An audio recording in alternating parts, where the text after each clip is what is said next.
ಸಂಕ್ರಾಂತಿ ಹಬ್ಬವು ಸೂರ್ಯನು ಧನು ರಾಶಿಯಿಂದ ಮಕರ ರಾಶಿಗೆ ಪ್ರವೇಶಿಸುವುದನ್ನು ಆಚರಿಸುವ ಹಬ್ಬವಾಗಿದ್ದು, ಇದು ಉತ್ತರಾಯಣ ಪುಣ್ಯಕಾಲದ ಆರಂಭವನ್ನು ಸೂಚಿಸುತ್ತದೆ.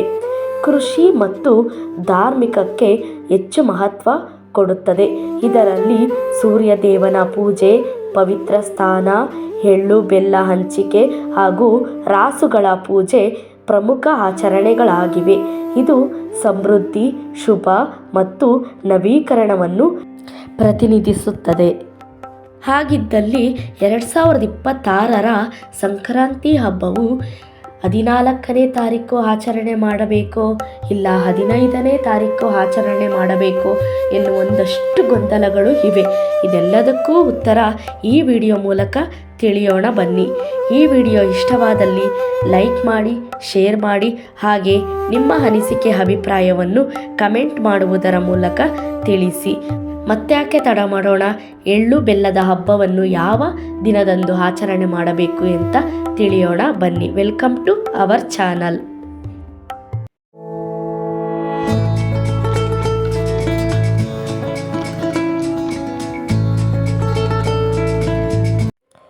ಜನವರಿ 14-15 ಈ ಪ್ರಶ್ನೆ ಎಲ್ಲರಿಗೂ ಸಹ ಸಹಜವಾಗಿ ಕಾಡುತ್ತಿದೆ. ಮಕರ ಸಂಕ್ರಾಂತಿ ಹಬ್ಬದ ಸರಿಯಾದ ದಿನಾಂಕ ಯಾವುದು? ಪಂಚಾಂಗದ ಮಾಹಿತಿ ಇಲ್ಲಿದೆ. ಹೌದು, ಹೊಸ ವರ್ಷದ ಮೊದಲ ಪ್ರಮುಖ ಹಬ್ಬವಾದ ಮಕರ ಸಂಕ್ರಾಂತಿಗೆ ದಿನಗಣನೆ ಪ್ರಾರಂಭವಾಗಿದೆ. ಪ್ರತಿ ವರ್ಷದಂತೆ 2026ರ ಸಂಕ್ರಾಂತಿ ಕುರಿತು 14 ಅಥವಾ 15 ಹಬ್ಬ ಆಚರಿಸುವ ಗೊಂದಲ ಅನೇಕರಲ್ಲಿ ಕಾಡುತ್ತಿದೆ. ಸೂರ್ಯನು ಧನು ರಾಶಿಯಿಂದ ಮಕರ ರಾಶಿಗೆ ಪ್ರವೇಶಿಸುವ ಪುಣ್ಯ ಕಾಲವನ್ನೇ ಸಂಕ್ರಾಂತಿ ಎಂದು ಆಚರಿಸಲಾಗುತ್ತದೆ. ಈ ಬಾರಿಯ ಮಕರ ಸಂಕ್ರಾಂತಿಗೆ ಶಟೀಲ ಏಕಾದಶಿಯ ವಿಶೇಷ ಕಾಕತಾಳೀಯವೂ ಸೇರಿಕೊಂಡಿದೆ. ಈ ಲೇಖನದಲ್ಲಿ ಶುಭ ದಿನಾಂಕ, ಪೂಜೆ, ಪುಣ್ಯಸ್ಥಾನ ಹಾಗೂ ದಾನ ಕುರಿತು ಸಂಪೂರ್ಣ ಮಾಹಿತಿ ಇಲ್ಲಿದೆ.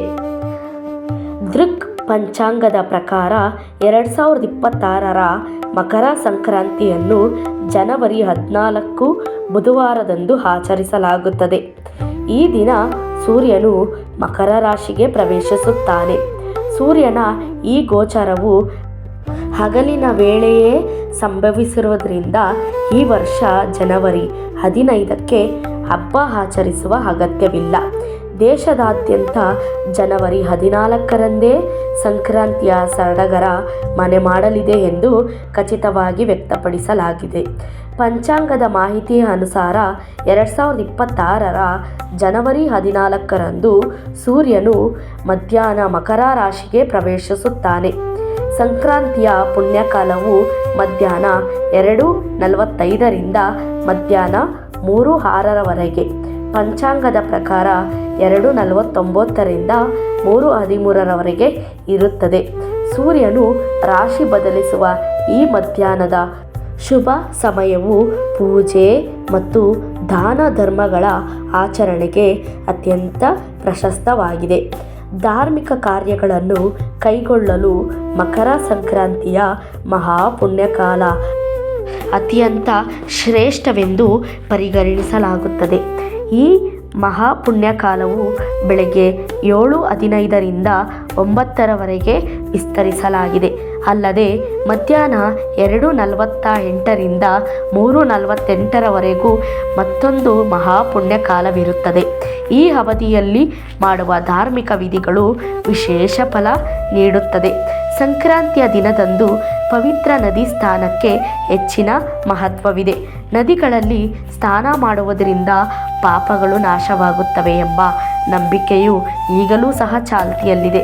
ಸ್ನಾನಕ್ಕೆ ಅತ್ಯಂತ ಶುಭ ಸಮಯ ಬೆಳಗ್ಗೆ 9:03ರಿಂದ 10:48ರವರೆಗೆ ಎಂದು ಸೂಚಿಸಲಾಗಿದೆ. ಸೂರ್ಯ ಉದಯದ ನಂತರ ಅಂದರೆ 7:15ರ ನಂತರ ಮಾಡುವ ಸ್ನಾನ ಪುಣ್ಯದಾಯಕವೆಂದು ಶಾಸ್ತ್ರವು ತಿಳಿಸುತ್ತದೆ. ಈ ವರ್ಷದ ಮಕರ ಸಂಕ್ರಾಂತಿಯ ಮತ್ತೊಂದು ವಿಶೇಷತೆ ಎಂದರೆ ಶಟೀಲ ಏಕಾದಶಿ ವ್ರತವೂ ಇದೆ. ಇದೇ ದಿನ ಬಂದಿರುವುದರಿಂದ ಭಗವಾನ್ ವಿಷ್ಣುವಿಗೆ ಪ್ರಿಯವಾದ ಏಕಾದಶಿ ಮತ್ತು ಸೂರ್ಯದೇವನಿಗೆ ಪ್ರಿಯವಾದ ಸಂಕ್ರಾಂತಿ ಒಂದೇ ದಿನ ಒಗ್ಗೂಡಿರುವುದು ಅತ್ಯಂತ ಅಪರೂಪದ ಹಾಗೂ ಶುಭಕರವಾದ ಅದೃಷ್ಟವಾದ ಯೋಗವಾಗಿದೆ. ಈ ಯೋಗವು ಧಾರ್ಮಿಕವಾಗಿ ದೊಡ್ಡ ಮಹತ್ವವನ್ನು ಹೊಂದಿದೆ ಎಂತಲೂ ಸಹ ಹೇಳಬಹುದು. ಈ ಅಪರೂಪದ ದಿನದಂದು ವಿಷ್ಣು ಮತ್ತು ಸೂರ್ಯ ದೇವರನ್ನು ಆರಾಧಿಸುವುದರಿಂದ ಪಿತೃಗಳ ಆತ್ಮಕ್ಕೆ ಶಾಂತಿ ಲಭಿಸುತ್ತದೆ ಮತ್ತು ಎಲ್ಲ ಇಷ್ಟಾರ್ಥಗಳು ನೆರವೇರುತ್ತದೆ. ಇಂತಹ ಸಮಾಗಮದ ದಿನದಂದು ಮಾಡುವ ಪೂಜೆ ಪುಣ್ಯಗಳಿಗೆ ಅಕ್ಷಯ ಫಲ ಸಿಗುತ್ತದೆ ಎಂದು ಹಿಂದೂ ಧರ್ಮದಲ್ಲಿ ನಂಬಿಕೆ ಇದೆ.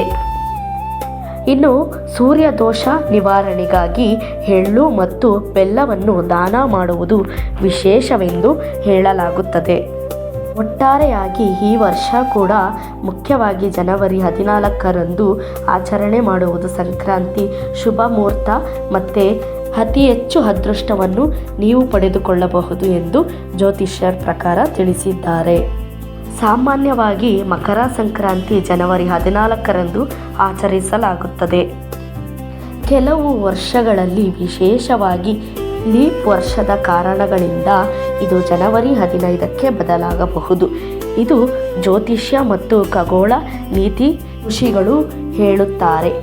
ಒಟ್ಟಾರೆಯಾಗಿ ಹೇಳುವುದಾದರೆ ಸಂಕ್ರಾಂತಿ ಹಬ್ಬವು ಸ್ಪೆಸಿಫಿಕ್ ಆಗಿ 14 ಇಲ್ಲ 15 ಈ 2 ದಿನಗಳಲ್ಲೂ ಸಹ ಆಚರಣೆ ಮಾಡಬಹುದು. 15ನೇ ತಾರೀಕಾದರೆ ಸರ್ಕಾರಿ ರಜೆ ಇರುತ್ತದೆ ಅಷ್ಟೇ. ಇದು ಸಂಪೂರ್ಣವಾಗಿ ಸೌರ ಗಣನೆಯ ಮೇಲೆ ಆಧಾರಿತ ಹಬ್ಬವಾಗಿದೆ. ನಾವು ಯಾವ ದಿನ ಮಾಡುತ್ತೇವೆ ಎಂಬುದು ಮುಖ್ಯ ಅಷ್ಟೇ. ಎಲ್ಲರೂ ಸಹ ಎಳ್ಳು ಬೆಲ್ಲವನ್ನು ಮನೆಗೆ ಹಂಚಿ ಸುಖವಾಗಿ ಮತ್ತು ಸಮೃದ್ಧಿಯಾಗಿ ಹಬ್ಬ ಆಚರಣೆ ಮಾಡಿ ಯಾವುದೇ ರೀತಿಯ